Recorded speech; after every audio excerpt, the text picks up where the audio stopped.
ขัดสนหากน้องมาโดนบ่มีเงินแต่งคือพ่อแม่น้องคนแก่เอิ้นค่าดอมแพงไอต้องจำใจ จากฐานถิ่นอยู่เอาตัวเข้าสู่เมืองศิวิไลบอกเมื่อสั่งน้องบายบายลูกผู้ชายต้องไปตามฝันดังฟ้าเป็นใจเหมือนสายใยสักนำส่งโยเป็นคนที่ด้อยความรู้แต่ได้มาอยู่โฮมงานเดหัน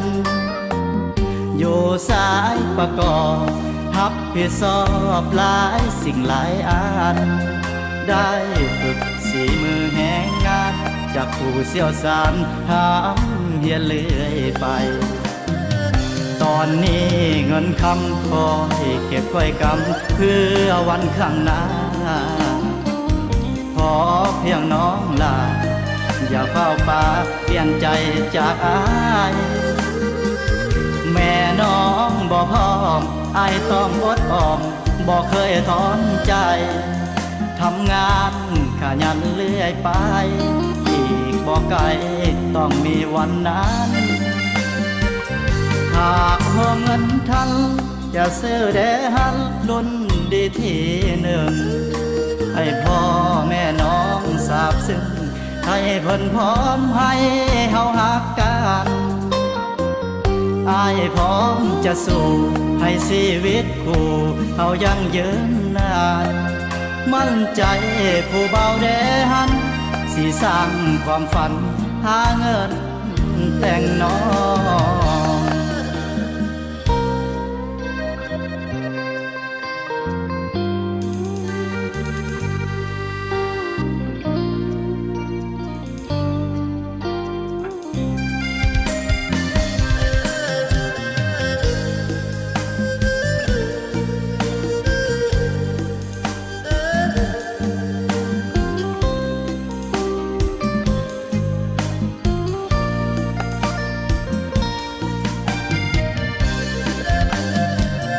ตอนนี้เงินคำคอยเก็บค่อยกำเพื่อวันข้างหน้า